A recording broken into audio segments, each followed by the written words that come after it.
Pam Bondi and Jack Reed never expected to collide like this. But the moment Reed began speaking, the temperature in the hearing room changed instantly. This wasn't polite disagreement or scripted oversight. It was direct, uncomfortable, and impossible to ignore. Reed didn't warm up. He didn't hedge. He opened with a question so blunt it stopped the room cold. How can anyone claim Americans are safer when devices that effectively turn rifles into near-machine guns are suddenly being treated like harmless accessories? Reed laid out the facts with precision. On May 16th, the Department of Justice dropped its litigation enforcing the law against forced reset triggers devices that can be installed in minutes on rifles like the AR-15. These devices dramatically increase the rate of fire, allowing a shooter to empty a 30-round magazine in roughly 4 seconds. Reed didn't mince words. In practical terms, he said, that's fully automatic fire.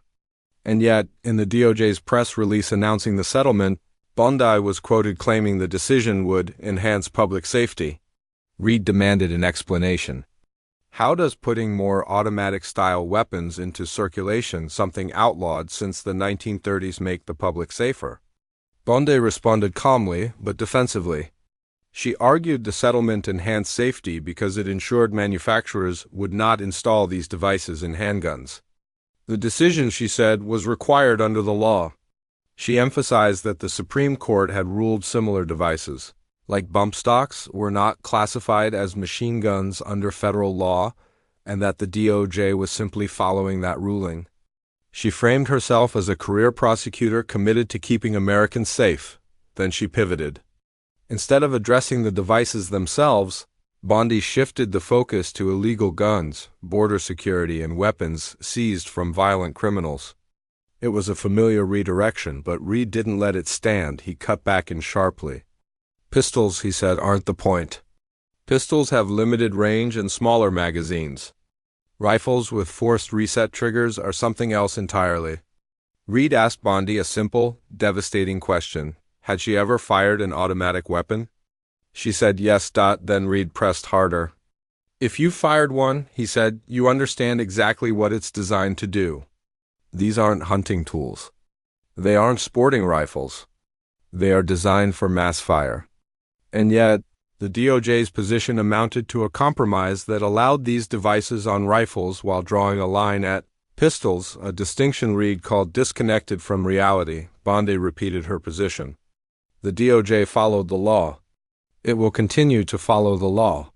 She acknowledged they disagreed on the Second Amendment. Reed pushed back one final time. He said machine guns have been illegal in the United States for nearly a century. And while these weapons may technically be labeled semi-automatic, they are easily converted into something far more dangerous. Ignoring that reality, he argued, doesn't make the country safer, it just avoids confronting the consequences. Bondi held her ground. She said she was following the law, and that was the moment everything crystallized. This wasn't just a disagreement over gun policy. It was a clash between legal technicalities and real-world consequences. Between what the law narrowly allows and what public safety actually demands. Reed wasn't arguing theory.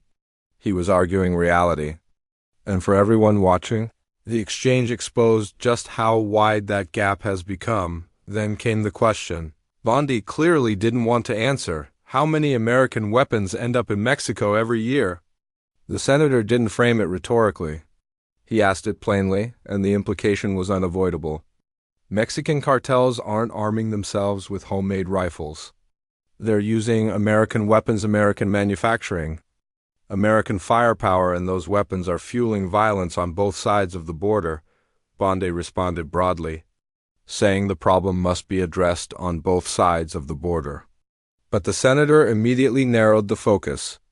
What, specifically, is the United States doing to stop American weapons from flowing south?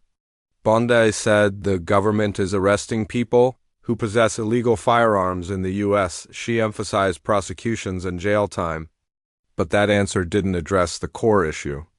The senator pushed back. These weapons aren't being stopped before they cross. They're being legally purchased in the United States and driven into Mexico. Were they armed gangs that now operate like military units? Bondi rejected the framing and pivoted again, this time to the previous administration. She blamed the past 4 years of border policy, saying open borders allowed criminals to move freely, buy guns, traffic drugs, and commit violence. She insisted that was no longer the case. Our borders are closed, she said repeatedly. She cited enforcement statistics, arrests of cartel members, crackdowns on MS-13 and other transnational gangs, and a reported 33% increase in firearm seizures by the ATF since Donald Trump took office. She framed those numbers as proof of success, but the senator wasn't convinced. If the focus were truly on stopping weapons from reaching Mexican cartels, he argued, the results would look very different. Arresting people after the fact doesn't dismantle the supply chain. It doesn't stop the weapons before they cross. And it doesn't explain why cartel firepower continues to escalate. Then he raised another pointed question. If the borders are truly closed, why is the U.S. military deployed along the border? Why are division headquarters and military units involved at all if Border Patrol alone can handle the situation? Bondi replied that the deployment was about safety. The senator disagreed. He argued it was about optics and policy signaling, and that military readiness was suffering as a result, and that's where the exchange landed, a device that can empty a 30-round magazine in roughly 4 seconds. Weapons flowing south that have transformed criminal gangs into paramilitary forces. And a Justice Department defending settlements and policies under the banner of public safety, while sidestepping the consequences in the real world. This wasn't just a disagreement over statistics. It was a clash between enforcement after the damage is done and prevention before it happens. Between political talking points and operational reality, and for anyone watching closely, the contradiction was impossible to miss. When she still wouldn't answer, the silence said more than any statistic ever could, because at that point, Reed had stripped the issue down to its simplest truth. This wasn't about politics. It wasn't about ideology. It wasn't even about legal technicalities. It was about what happens when you pull a trigger in 30 rounds. Leave a barrel before a human brain can process what's happening. Bondi's refusal to engage with that reality wasn't accidental. It was avoidance. She kept returning to legality. We followed the law. We'll continue to follow the law, as if repeating the phrase could substitute for judgment. But Reed wasn't questioning whether the DOJ could settle the case. He was questioning whether it should, given the real-world consequences. That distinction mattered, and Bondi never bridged it. Instead, she leaned harder into deflection. The Second Amendment, the previous administration, immigration, anything except the device itself.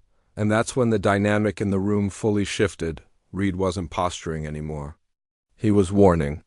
He was making clear that for decades, lawmakers, prosecutors, and law enforcement understood something fundamental: weapons capable of sustained rapid fire weren't restricted because of how they're labeled, but because of what they do.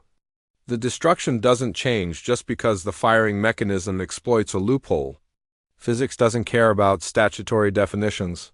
A rifle that empties a magazine in 4 seconds doesn't become less deadly because it's technically semi-automatic. On the street, in a crowd, in a school, in a church, the outcome is identical. That was the point Bondi never confronted by shifting the conversation to borders and cartels. She tried to reframe herself as tough on crime. But in doing so, she left a glaring hole unaddressed. Why the Department of Justice chose to walk away from enforcing a restriction on devices that dramatically increase lethality inside the United States. Reed kept dragging the conversation back to that center of gravity. Again and again. And each time, Bondi stepped sideways instead of forward. To viewers, it became clear this wasn't a misunderstanding. It was a philosophical divide. Reed was arguing from Bondi was arguing from compliance. Reed was talking about outcomes. Bondi was talking about process. And when process becomes more important than people, when legal maneuvering outweighs public harm, trust starts to fracture. That's why the exchange landed so hard, not because voices were raised. Not because insults were thrown, but because one side kept asking, "Do you understand what this does?" And the other side never answered. In the end, Reed didn't need to win the argument outright.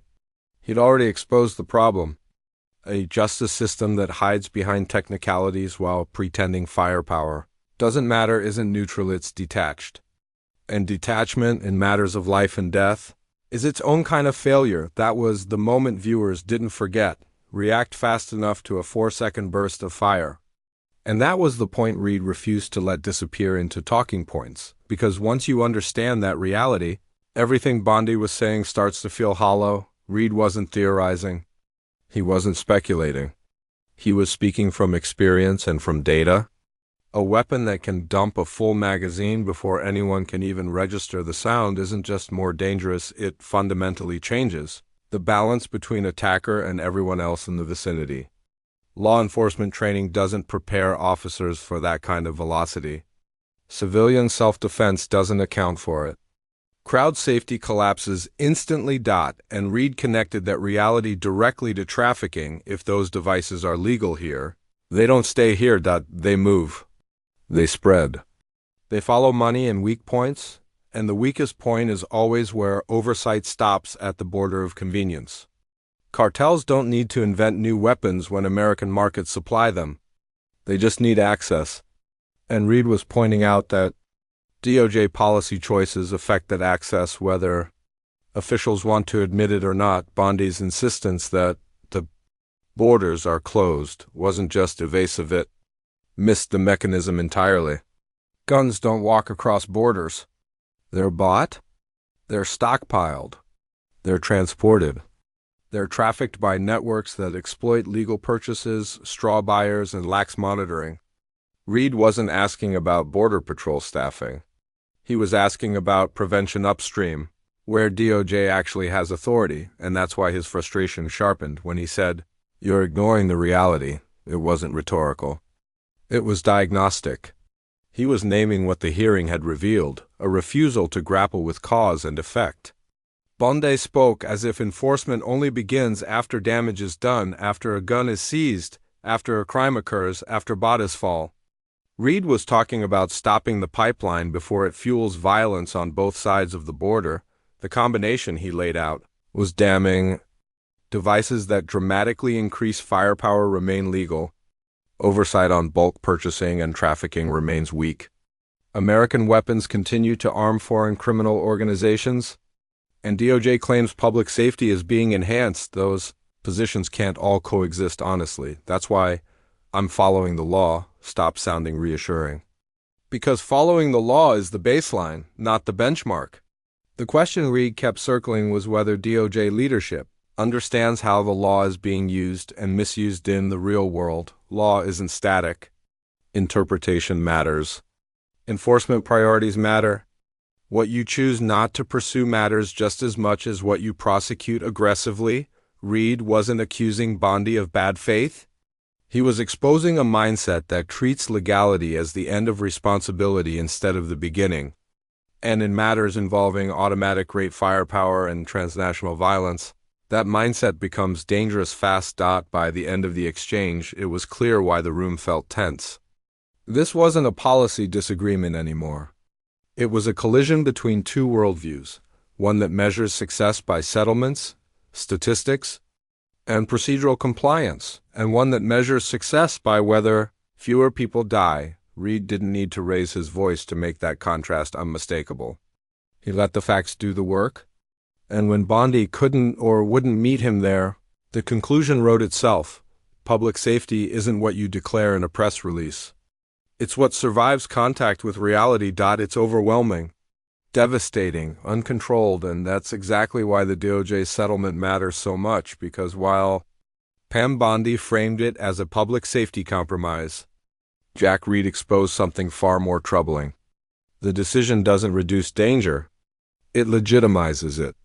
It gives cover to devices law enforcement experts have warned about for years. Devices officers have encountered in raids, ambush, and emergency calls where reaction time simply doesn't exist.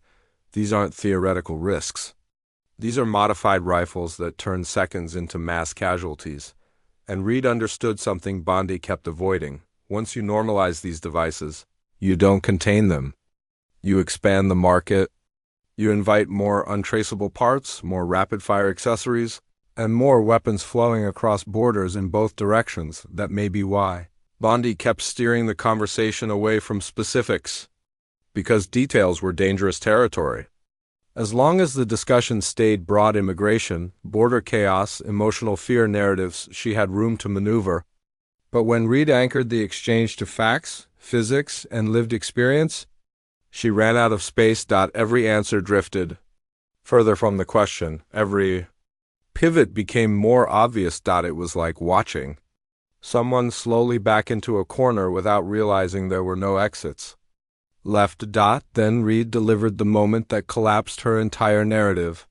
If the border is truly closed, if everything is secure, why are American troops stationed there? Why does the federal government still require military support if the situation is under control? The contradiction was unavoidable. Her story no longer aligned with reality. The talking points couldn't survive scrutiny.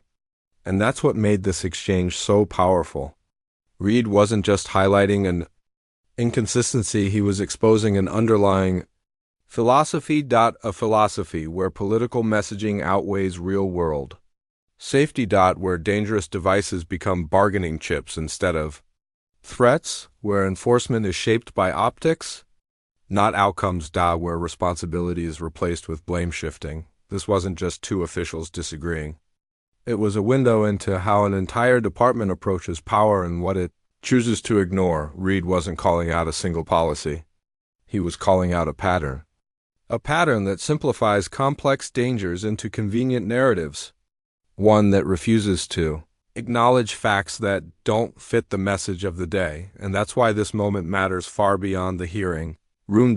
Because if leaders pretend these devices are harmless, they won't regulate them. If the DOJ refuses to confront domestic gun trafficking, the pipeline stays open. If public safety is managed through slogans instead of substance, communities pay the price. Reed wasn't trying to win a debate. He was trying to drag the DOJ back into the real world, a world where weapons don't care about talking points, where violence doesn't pause for political narratives, and where ignoring reality only guarantees more damage. This clash wasn't just tense. It was revealing. And more than anything, it was a warning, because those devices won't magically become safe. That pipeline won't slow down because someone says the border is closed and public safety can't survive on spin. If you found this breakdown eye-opening, make sure to hit subscribe, tap the like button, and drop a comment with your thoughts. There's much more unfolding behind the scenes, and the next chapter may be even more consequential than this one.